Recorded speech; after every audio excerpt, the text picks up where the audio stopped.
The rumours surrounding Meghan Markle's supposed autobiography have reignited discussions about whether she is keeping it as a form of revenge against the royal family. Some royal experts claim that Meghan might be holding on to this weapon in case she feels the need to retaliate for any future slights. This speculation stems from past interviews where Meghan has hinted at keeping a journal during her time with the royal family. While some see this as a potential exposé waiting to happen, others dismiss it as sensationalism. However, considering Meghan's experiences, ranging from her struggles with royal life to facing media threats, it's plausible that such a memoir could exist not for revenge, but as a safeguard. This could be her way of ensuring that her side of the story is told, potentially to protect herself from a fate similar to that of Princess Diana. Some believe that if Diana had prepared an exposé or autobiography set to release in the event of her untimely death, it might have shielded her from the tragic fate she faced. Diana, known for her struggles with the royal family and for her candid interviews, notably revealed her personal anguish in the famous 1995 BBC Panorama interview. She exposed her marriage difficulties, her feelings of isolation, and her mental health struggles. While many sympathised with her openness, it's widely believed that her public disclosures heightened tensions within the royal institution and made her a greater target for intense media scrutiny. Her sudden death in a car crash in 1997, often attributed to paparazzi pursuit, gave rise to numerous conspiracy theories, with some suggesting that her death was not accidental. These theories argue that had Diana released a book unveiling more secrets about the royal family, it could have altered the course of events leading to her tragic end. The idea is that a safeguard memoir could have made any attempt to silence her too risky, as any foul play might trigger the release of her side of the story. In light of Diana's experience, it's not unreasonable to think that Meghan might have taken precautions to protect herself from a similar outcome. Meghan's life has also been marked by intense media criticism and threats, and her memoir, if it exists, could serve as both a form of protection and a way to control her narrative in the future. Just as Diana's openness made her both admired and vulnerable, Meghan's hypothetical book could give her power over how her story is remembered, ensuring she does not meet the same tragic fate. This perspective suggests that the Meghan's rumoured memoir may be less about revenge and more about survival in an unforgiving media landscape, with a royal family known for its silence and restraint.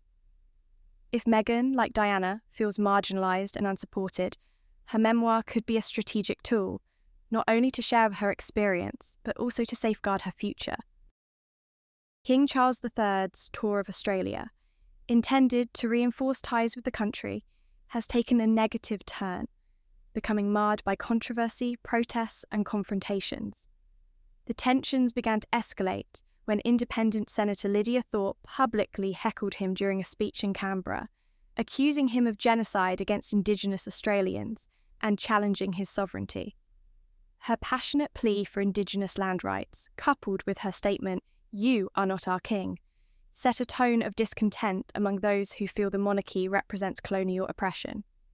Adding to this, Aboriginal activist Wayne Coco Wharton was arrested while protesting near the Sydney Opera House, where he labelled Charles a king of thieves and liars, and attempted to serve a mock arrest notice on the monarch. This incident has intensified criticism, with some claiming that Wharton's arrest is an example of how free speech is being curtailed, particularly when it comes to raising uncomfortable truths about Australia's colonial past. These incidents underscore long-standing tensions in Australia regarding its relationship with the monarchy and Indigenous rights. Many Indigenous activists view Charles's visit as a painful reminder of British colonialism, which led to the dispossession and marginalisation of their ancestors. The protests reflect broader debates about whether Australia should become a republic and sever its ties with the British Crown, especially after the 2023 referendum on Indigenous representation was rejected by voters, leaving unresolved issues of sovereignty and reconciliation. these developments have significantly overshadowed the intended purpose of Charles's visit, leading to a sharp divide in public opinion. While some Australians support the monarchy, others see it as a relic of colonialism, and the protests have only amplified calls for a republic and a reassessment of the nation's colonial history. In King Charles III's recent tour of Australia, a confrontation with Senator Lydia Thorpe gained attention when she publicly heckled the monarch, shouting, "You are not my king," and making a strong statement regarding the legacy of British colonialism in Australia. Thorpe's outburst, which also referenced skull and bones, alludes to the historical atrocities committed by colonial powers, particularly the plundering of Indigenous lands and remains, some of which she claims are still held by the British. This protest signals a growing discontent with the British monarchy among Indigenous activists and sections of the Australian public, as many call for a reckoning with colonial violence and the return of stolen artefacts and ancestral remains. Thorpe's mention of skull and bones is symbolic, drawing attention to both literal and figurative remnants of colonialism. For Indigenous Australians, the remains of their ancestors have been taken from their land, often shipped to Europe, where they ended up in museums and research collections. The phrase evokes these historical wrongs, urging accountability and repatriation. This echoes the broader struggle for recognition of the devastating impacts of colonisation, something the British monarchy has long been associated with. King Charles, despite his role as a largely symbolic figurehead, has not escaped the growing criticism. For many Australians, especially Indigenous people, his ascent to the throne represents continuity with an institution that oversaw and often justified colonial rule. Australia, a Commonwealth nation, has seen rising calls to sever ties with the monarchy, especially as movements for justice and reconciliation grow stronger. In contrast, Prince Harry has been more vocal in acknowledging the royal family's colonial past and its role in the transatlantic slave trade. In his memoir Spare, Harry emphasises the need for accountability and reparations, including acknowledging the family's complicity in colonialism and slavery. In an interview with CBS News, he expressed how colonialism left deep wounds in many regions under British rule, and advocated for reparations as part of the healing process. This creates a striking contrast between the two royals. While Harry openly calls for confronting colonial legacies, Charles's stance appears more traditional and reserved, reflecting the institution's hesitance to fully address historical wrongs. This difference is significant.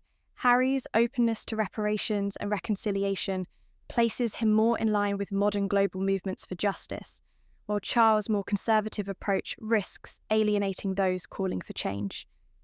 This latest confrontation highlights the widening gap between those who see the monarchy as outdated and unresponsive to historical injustice, and those, like Prince Harry, who believe in addressing colonial wrongs directly.